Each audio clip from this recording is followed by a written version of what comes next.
বন্ধুরা, বর্ষার সেই মৃদু বিন্দুবৃষ্টি যখন কাঁচা মাটির সাথে মিলেমিশে এক অপূর্ব সুবাস ছড়িয়ে দিচ্ছিল, তখন মনে হচ্ছিল যেন পৃথিবী নিজেই তার গভীর কষ্টগুলোকে আড়াল করার জন্য এই সৌরভের আশ্রয় নিচ্ছে।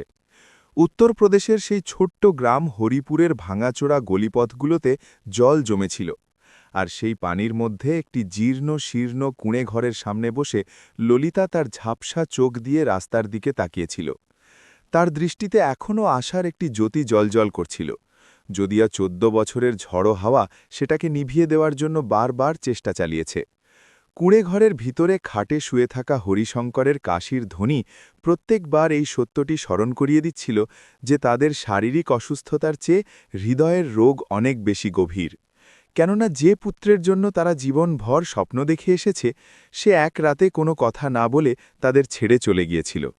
অভিজিৎ তখন মাত্র ১৬ বছরের যুবক ছিল, কিন্তু দারিদ্র্য, অভাব এবং ভেঙে পড়া স্বপ্নগুলো তার অন্তরে এমন এক আগুন জ্বালিয়ে দিয়েছিল যে তার নিজের ঘরটাকেই কারাগারের মতো মনে হতে শুরু করেছিল। সেই দিন যখন হরিশঙ্কর রাগ করে বলেছিল যে পড়াশোনা তাদের মতো মানুষের জন্য নয় এবং তাকে খেতে কাজ করতে হবে, তখন অভিজিতের চোখে অশ্রু নয়, বরং একটা জেদ্দি ভাব ফুটে উঠেছিল। সে প্রথমবার তার পিতাকে সরাসরি উত্তর দিয়ে বলেছিল যে একদিন সে এত বড় মানুষ হয়ে উঠবে যে এই লোকেরা তাকে চিনতেও পারবে না। আর সেই রাতেই পিছু না ফিরে সে চলে গিয়েছিল। ললিতা পুরো রাত দরজায় বসে তার অপেক্ষায় কাটিয়েছিল। প্রত্যেক শব্দে দৌড়ে বাইরে ছুটে যাচ্ছিল, কিন্তু সকাল হওয়া পর্যন্ত তাকে শুধু নীরবতাই সঙ্গী হয়েছিল। শুরুর ২ বছর পর্যন্ত হরিশঙ্কর আর ললিতা প্রত্যেক হাট, প্রত্যেক মেলা আর প্রত্যেক বাসস্ট্যান্ডে তাকে খুঁজে বেরিয়েছে। তারপর গ্রামের লোকেরা বলতে শুরু করেছিল যে শহর কাউকে ছাড়ে না, কিন্তু একজন মায়ের হৃদয় কখনো পরাজয় স্বীকার করে না। তাই ললিতা আজও প্রত্যেক উৎসবে এক থালা খাবার রেখে দরজার বাইরে রাখে আর বলে যে তার ছেলে অবশ্যই আসবে।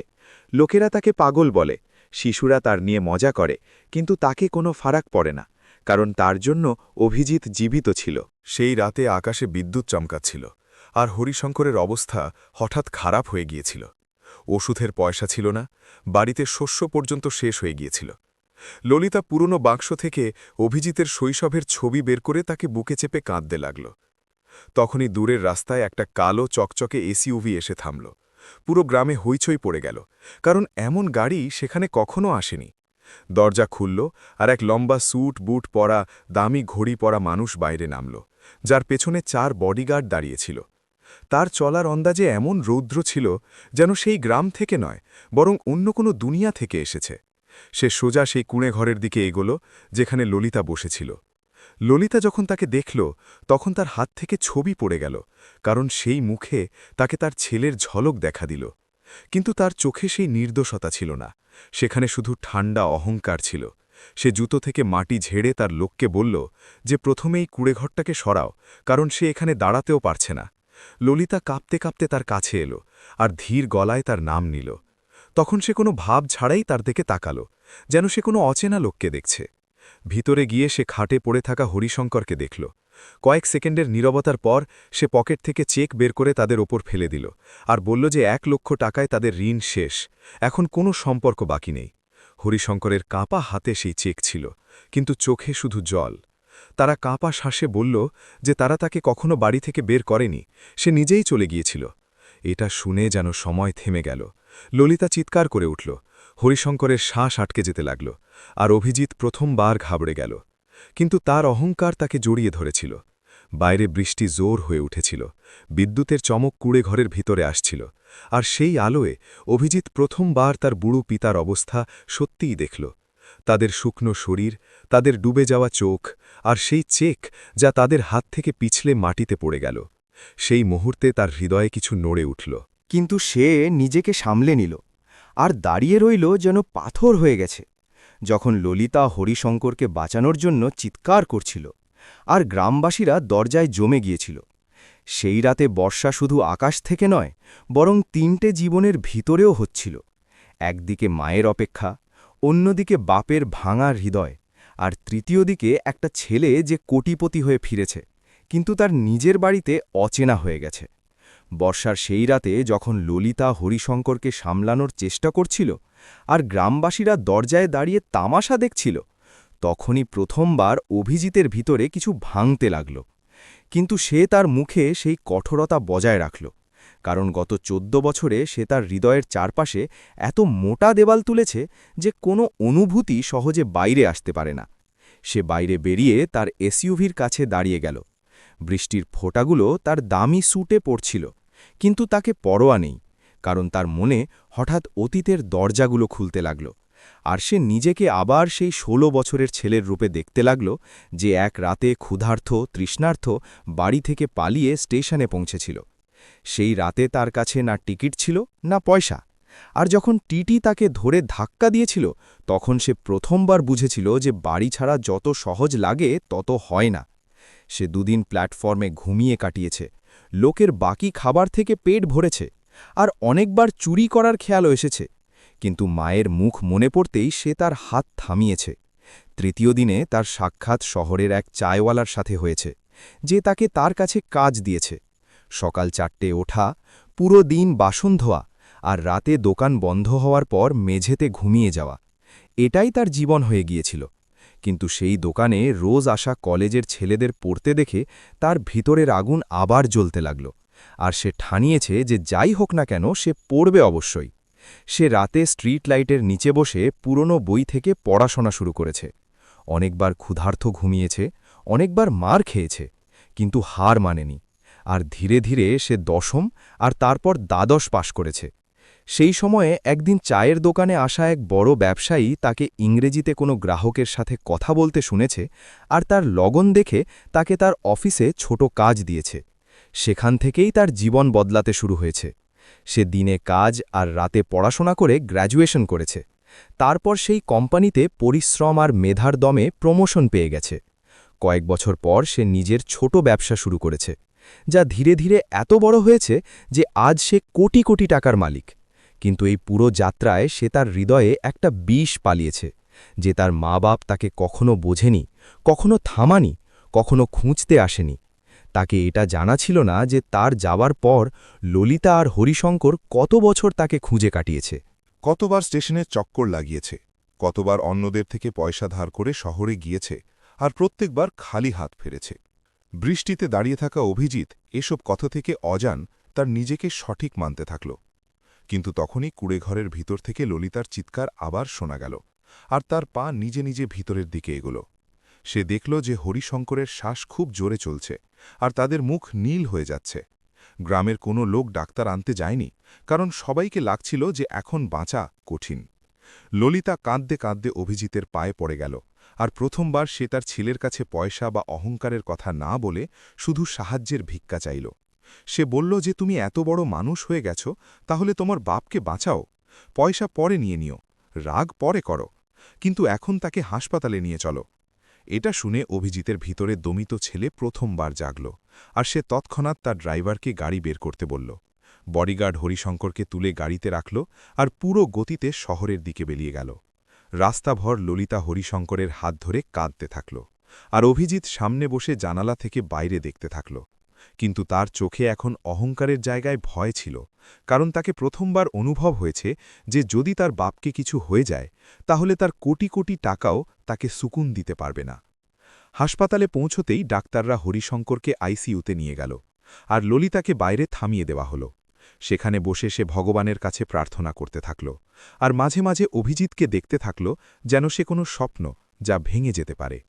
ডাক্তার বাইরে এলো আর বলল যে অবস্থা খুব নাজুক, কিন্তু সঠিক সময় আনায় আশা আছে। এটা শুনে ললিতা প্রথমবার স্বস্তির নিঃশ্বাস নিল, আর অভিজিতের দিকে তাকাল। কিন্তু অভিজিতের চোখে অশ্রু ছিল, যা সে লুকানোর চেষ্টা করছিল। সেই সময়ে ডাক্তার আরেকটা কথা বলল, যা অভিজিতের পায়ের তলায় মাটি সরিয়ে দিল। ডাক্তার বলল যে রোগী বহু বছর ধরে ওষুধ নিচ্ছে না, আর হৃদরোগ পুরনো। যদি আগে চিকিৎসা হতো তাহলে অবস্থা এত খারাপ হতো না। এটা শুনে ললিতা ধীর গলায় বলল যে তাদের কাছে পয়সা ছিল না, আর তারা অনেকবার তাদের গয়না বেচে চিকিৎসা করানোর চেষ্টা করেছে, কিন্তু পুরো চিকিৎসা কখনো হয়নি। এটা শুনে অভিজিতের মনে হাতুড়ির মতো একটা প্রশ্ন বাজতে লাগল, যে যদি এই লোকেরা এত গরিব ছিল তাহলে তারা তাকে সাহায্য কেন চাননি। সে এত বছরে কখনো এটা জানার চেষ্টা করেনি যে তার যাওয়ার পর তার মা বাপের সাথে কি হয়েছে। সেই সময়ে এক নার্স ললিতাকে জল দিল, আর তাকে চিনে বলল যে এই সেই মহিলা যে প্রত্যেক বছর হাসপাতালের বাইরে বসে কোনো অভিজিৎ নামের ছেলের কথা জিজ্ঞাসা করত। এটা শুনে অভিজিতের ভিতরে যেন কোনো দেওয়াল ভেঙে গেল, কারণ তাকে প্রথমবার জানা গেল যে তার মা তাকে কখনো ভোলেনি, বরং প্রত্যেক বছর সেই শহরে এসে তাকে খুঁজত। হাসপাতালের সেই ঠান্ডা করিডরে বসা অভিজিৎ প্রথমবার নিজের থেকে পালাতে পারছে না। তার সামনে আইসিইউর লাল বাল্ব জ্বলছিল, আর প্রত্যেক সেকেন্ড তাকে মনে করিয়ে দিচ্ছিল যে জীবনে সে যা কিছু অর্জন করেছে তার সব সেই একটা দরজার পেছনে শুয়ে থাকা লোকটার ছাড়া অসম্পূর্ণ, যাকে সে এখন পর্যন্ত তার শত্রু মনে করেছে। ললিতা কোণে বসে চুপচাপ ভগবানের নাম নিচ্ছে। তার শুকনো চোখে এখন অশ্রু নেই, বরং এক অদ্ভুত বিশ্বাস ছিল যে তার ছেলে ফিরে এসেছে, আর এখন সব ঠিক হয়ে যাবে। কিন্তু অভিজিতের ভিতরে ঝড় চলছিল, কারণ নার্সের কথা তার সব ধারণা ভেঙে দিয়েছে। তাকে মনে পড়ল যে যখন সে প্রথমবার শহর এসেছে তখন অনেক রাত পর্যন্ত সে এটাই ভেবেছে যে তার মা বাপ তাকে খুঁজার চেষ্টা করেনি। সেই ভুল বোঝাবুঝি তাকে পাথর বানিয়েছে, আর সে তার হৃদয়ের দরজা চিরকালের জন্য বন্ধ করে দিয়েছে। এখন তাকে বুঝতে পারছে যে সত্য অন্য কিছু ছিল, আর সে 14 বছর ধরে একটা মিথ্যার সাথে জিয়েছে। তখনই ডাক্তার বাইরে এলো আর বলল যে রোগীকে এখনও বিপদ থেকে বাইরে বলা যায় না, কিন্তু তাদের হুঁশ এসেছে, আর তারা কোনো অভিজিতের নাম নিচ্ছে। এটা শুনে ললিতা দৌড়ে ভিতরে যেতে লাগল, কিন্তু ডাক্তার বলল যে শুধু একটা লোক যেতে পারে। ললিতা কিছু না ভেবে অভিজিতের হাত ধরে তাকে ভিতরে পাঠিয়ে দিল, যেন সে তার ছেলেকে তার বাপের কাছে না পাঠিয়ে তার নিজের অতীতের কাছে পাঠাচ্ছে। আইসিইউর ভিতর মেশিনের আওয়াজ আর ওষুধের গন্ধের মাঝে হরিশঙ্কর দুর্বল পড়েছিল। তাদের মুখ ফ্যাকাশে ছিল, কিন্তু চোখ খোলা ছিল, আর যেই তাদের অভিজিৎকে দেখল তাদের চোখ থেকে অশ্রু বেরিয়ে পড়ল। তারা বলতে পারছিল না, কিন্তু তাদের ঠোঁট নড়ছিল। অভিজিৎ তাদের কাছে গেল, আর প্রথমবার তার হাঁটু নিজে নিজে ঝুঁকে গেল। সে তার পিটার হাত ধরল, যা বরফের মতো ঠান্ডা ছিল। হরিশঙ্কর খুব কষ্টে বলল যে বেটা, তাদের মাফ করে দাও। তারা কখনো তাকে বাড়ি থেকে বের করেনি। সে নিজেই তার গরিবী আর রাগ থেকে হেরে গিয়েছিল, আর তাকে থামাতে পারেনি। এটা শুনে অভিজিতের ভিতরে বছরের পর বছর জমা রাগ গলে যেতে লাগল, আর তার চোখ থেকে অশ্রু বইতে লাগল। সে প্রথমবার তার পিতার সামনে মাথা ঝুঁকিয়ে দিল আর বলল যে ভুল তার ছিল, যে সত্য না জেনে তাদের দোষী মানিয়েছে। তখনই হরিশঙ্কর ইশারায় ললিতাকে ডাকতে বলল, আর যখন ললিতা ভিতরে এলো তখন তারা কাঁপা হাতে ইশারা করল যে বিছানার নিচে রাখা পুরনো ব্যাগটা বের করো।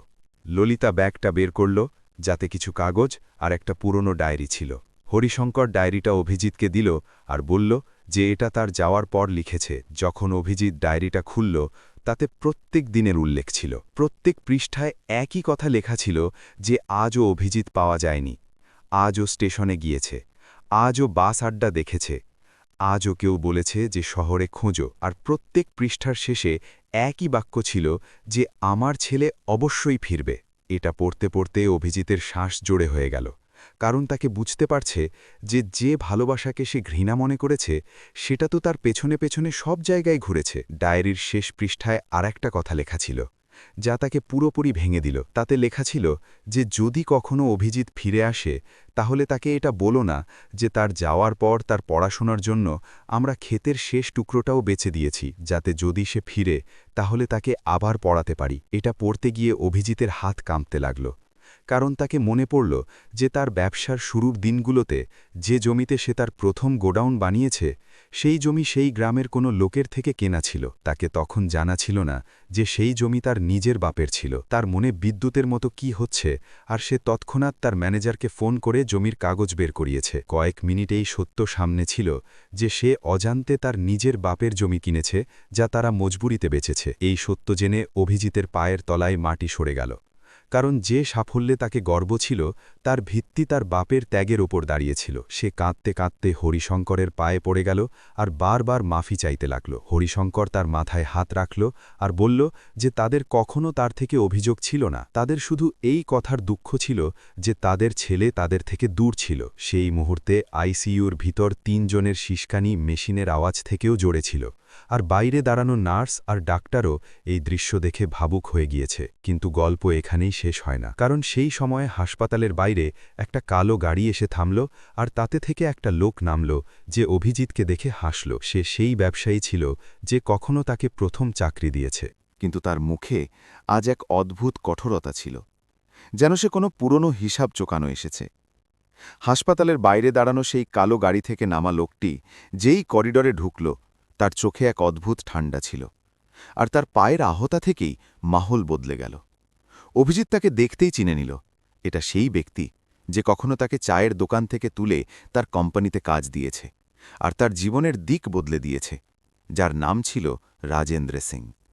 কিন্তু আজ তার মুখে সেই আপনত্ব নেই যা আগে থাকত, বরং একটা এমন ভাব ছিল যেন সে কোনো পুরনো ঋণ আদায় করতে এসেছে। রাজেন্দ্র ধীরে ধীরে অভিজিতের কাছে এলো, আর কোনো আনুষ্ঠানিকতা ছাড়াই বলল যে খুব বড় মানুষ হয়ে গেছিস তুমি, কিন্তু অতীত কখনো পেছন ছাড়ে না। অভিজিৎ অবাক হয়ে জিজ্ঞাসা করল যে সে এখানে কেন এসেছে। তখন রাজেন্দ্র ধীর গলায় বলল যে সাম্রাজ্য সে তৈরি করেছে তার ভিত্তি শুধু পরিশ্রমে নয়, বরং একটা রহস্যে টিকে আছে, আর সেই রহস্য আজ তার সামনে আসতে চলেছে। এটা শুনে অভিজিতের হৃদয় ধড়কাতে লাগল, কারণ তাকে বুঝতে পারছে না যে সে কি বলতে চায়। রাজেন্দ্র পকেট থেকে কিছু কাগজ বের করল আর তাকে দিয়ে দিল। সেই কাগজগুলোতে তার ব্যবসার শুরুর দিনগুলোর অ্যাকাউন্ট ছিল, যাতে দেখা যাচ্ছে যে তার কোম্পানিতে যে প্রথম বড় বিনিয়োগ হয়েছে সেটা রাজেন্দ্রের মাধ্যমে নয়, বরং একটা গোপন ট্রাস্টের মাধ্যমে এসেছে। অভিজিৎকে মনে পড়ল যে সে কখনো সেই বিনিয়োগের কথা বেশি প্রশ্ন করেনি, কারণ সে সাফল্যের নেশায় ছিল। কিন্তু আজ সত্য সামনে ছিল যে সেই পয়সা অন্য কারো ছিল, আর সেই ট্রাস্টের নাম পড়তে গিয়ে তার হুঁশ উড়ে গেল, কারণ সেই নাম সেই গ্রামের এক ছোট সহকারী ব্যাংকের ছিল, যেখানে তার পিতা কখনো মজুরি করত। রাজেন্দ্র বলল যে যখন অভিজিৎ তার কোম্পানি শুরু করেছে তখন তার পিতা হরিশঙ্কর চুপচাপ সেই ব্যাংকে গিয়েছে, আর তার শেষ বাকি জমি আর বাড়ি গিরভি রেখে একটা ট্রাস্টের নামে পয়সা জমা করিয়েছে, যাতে সেই পয়সা শহরে কোনো প্রতিভাবান ছেলের ব্যবসায় লাগানো যায়। তাদের জানা ছিল না যে সেই ছেলে তাদের নিজের ছেলে। তাদের শুধু এত জানা ছিল যে সেই ছেলে গরিব আর পরিশ্রমী, আর তাকে সুযোগ দেওয়া উচিত। এটা শুনে অভিজিতের পায়ের তলায় মাটি সরে গেল, কারণ যে সাফল্যকে সে তার পরিশ্রমের ফল মনে করেছে সেটা আসলে তার মা বাপের ত্যাগের ফল ছিল। রাজেন্দ্র আরও বলল যে সে এই সত্য লুকিয়েছে কারণ সে চেয়েছে যে অভিজিৎ নিজে তার পরিচয় তৈরি করুক, কিন্তু এখন যখন সে তার মা বাপকে ঠেলে দিয়েছে তাহলে তাকে এই সত্য বলা দরকার ছিল, যাতে তাকে বুঝতে পারে যে সে যে উচ্চতায় দাঁড়িয়ে আছে তার ভিত্তি কে রেখেছে। এটা শুনে অভিজিৎ তার চোখের সামনে তার পিতার দুর্বল মুখ ঘুরে গেল, আর তাকে লাগল যেন সে নিজের পায়ে কুড়াল মেরেছে। সে কিছু না বলে দৌড়ে আইসিইউর ভিতরে গেল, আর হরিশঙ্করের পায়ে পড়ে গেল। তার সিসকানি থামছে না, আর সে বারবার বলছে যে তাকে মাফ করো, কারণ সে তার নিজের ভগবানকে চিনতে 14 বছর লাগিয়ে দিয়েছে। হরিশঙ্কর দুর্বল হাতে তার মাথায় হাত রাখল আর হাসার চেষ্টা করল, যেন তাদের আগে থেকেই সব জানা ছিল। আর তারা বলল যে বেটা, মা বাপ তাদের সন্তানদের জন্য যা করে তার মধ্যে হিসাব রাখে না, তাদের শুধু তাদের সন্তানের খুশি চাই। এটা শুনে ললিতাও কাঁদতে লাগল, আর প্রথমবার 14 বছর পর সেই পরিবার একে অন্যকে এমন করে জড়িয়ে ধরল যেন সময় থেমে গেছে।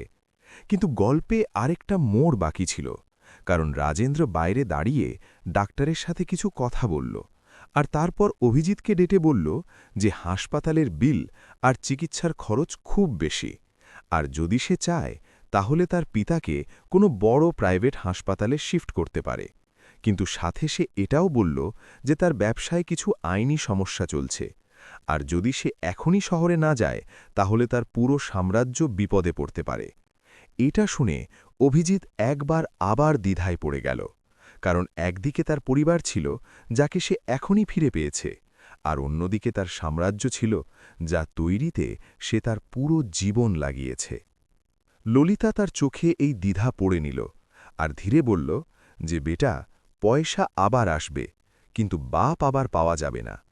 এটা শুনে অভিজিৎ এক মুহূর্তও নষ্ট না করে সিদ্ধান্ত নিল যে সে তার পিতার সাথে থাকবে, যদিও এর জন্য তাকে তার পুরো সম্পত্তি হারাতে হয়।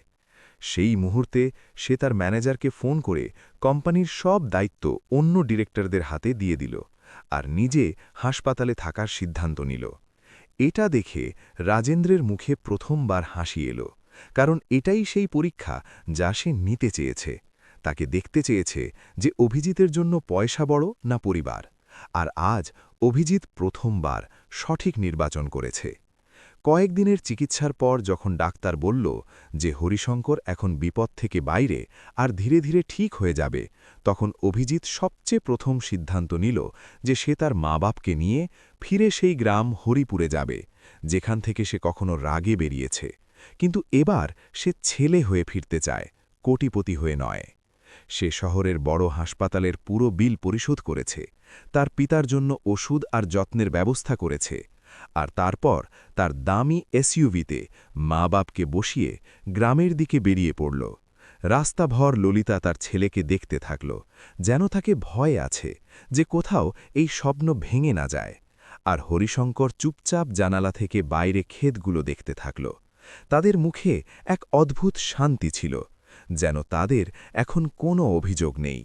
যখন গাড়ি গ্রামের বাইরে পৌঁছল, তখন সেই কাঁচা রাস্তা, সেই ভাঙা গলি আর সেই লোকেরা দাঁড়িয়েছিল যারা কখনো ললিতাকে পাগল বলেছে। কিন্তু এবার তাদের মুখে অবাকতা ছিল, কারণ যে ছেলেকে তারা হারানো মনে করেছে সে আজ তার মা বাপের সাথে ফিরে এসেছে। অভিজিৎ সবচেয়ে প্রথম তার কুঁড়েঘরের সামনে গাড়ি থামাল আর নেমে সেই মাটিকে হাত দিয়ে ছুঁয়েছে যেখান থেকে সে কখনো ঘৃণায় পা তুলেছে।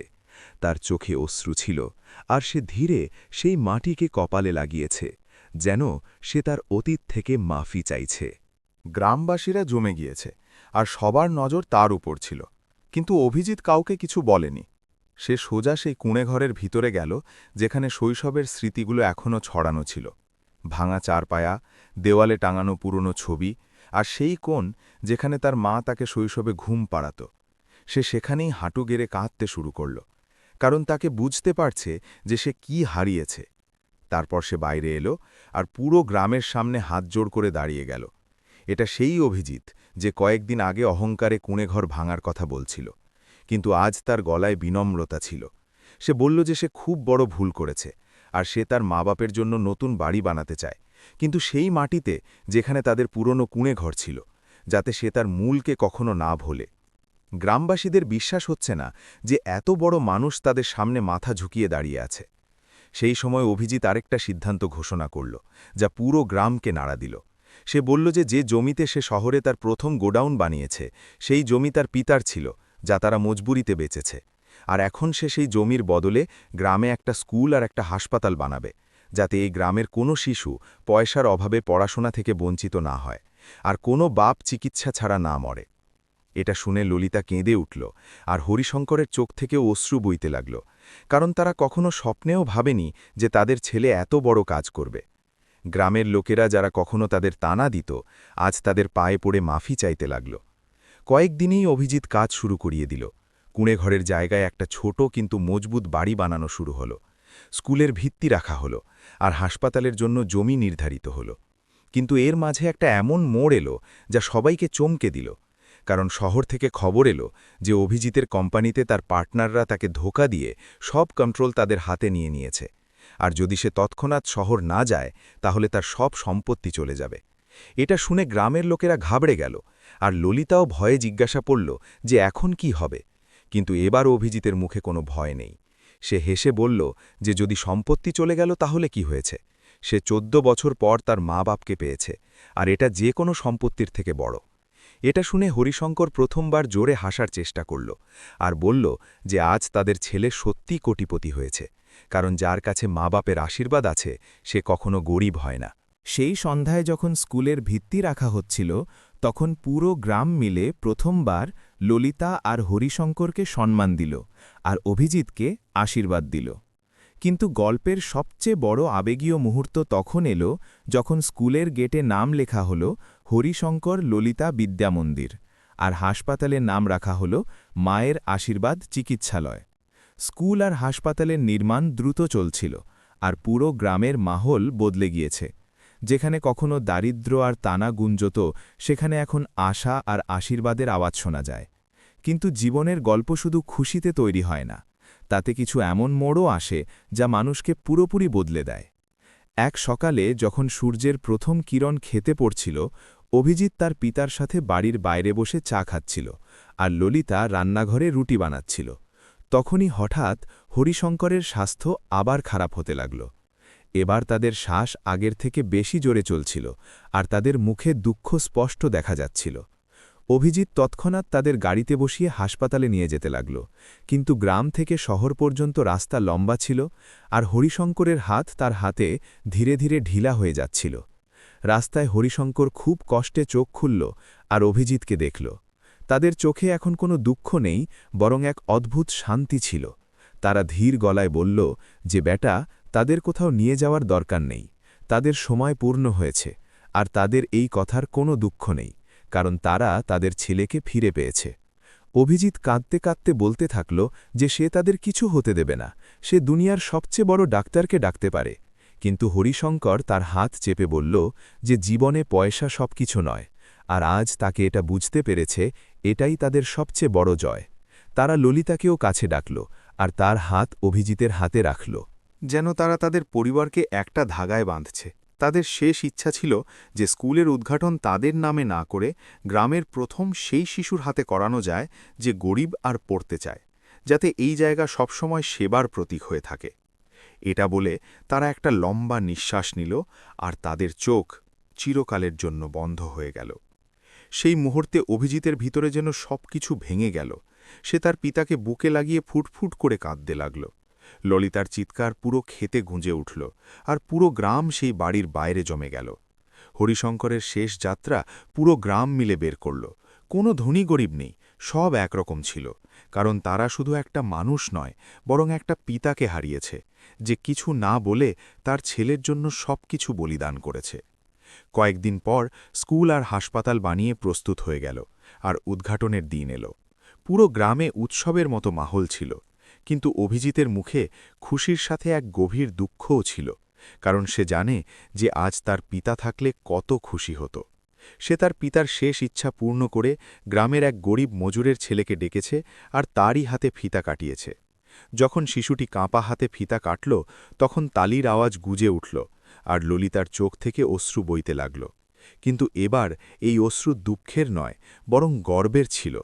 সেই মঞ্চে দাঁড়িয়ে অভিজিৎ পুরো গ্রামের সামনে আরেকটা সিদ্ধান্ত ঘোষণা করল। সে বলল যে সে এখন শহরে ফিরবে না, সে এখানেই থাকবে আর এই গ্রামকে এত মজবুত করবে যে কোনো শিশু তার স্বপ্নকে দারিদ্র্যের কারণে ছেড়ে পালাতে বাধ্য না হয়। সে এটাও বলল যে সে প্রত্যেক বছর তার পিতার স্মৃতিতে সেই শিশুদের পড়াশোনার খরচ তুলবে যাদের কাছে পয়সা নেই, যাতে আর কোনো অভিজিৎ তার বাড়ি থেকে রাগ করে না যায়। সময়ের সাথে স্কুলে শিশুরা পড়তে লাগল, হাসপাতালে লোকের চিকিৎসা হতে লাগল, আর হরিপুরের নাম আশেপাশের গ্রামে একটা উদাহরণ হয়ে গেল। ললিতা এখন প্রত্যেক সকালে স্কুলের গেটে বসে আর শিশুদের ভিতরে যেতে দেখে। তার মুখে এক সুকোন ছিল, কারণ তার ছেলে এখন শুধু তার নয়, বরং পুরো গ্রামের হয়ে গেছে। গল্পের সবচেয়ে বড় টুইস্ট তখন সামনে এলো যখন রাজেন্দ্র সিং একবার আবার গ্রামে এলো, আর সে অভিজিৎকে একটা ফাইল দিল যাতে লেখা ছিল যে তার কোম্পানি এখনও তার নামে আছে, কারণ তার পার্টনাররা ধোঁকা দেওয়ার চেষ্টা করেছে, কিন্তু রাজেন্দ্র আইনি লড়াই করে সবকিছু ফিরিয়ে দিয়েছে। রাজেন্দ্র হেসে বলল যে সে এসব করেছে কারণ সে জানে যে আসল সাফল্য সেটাই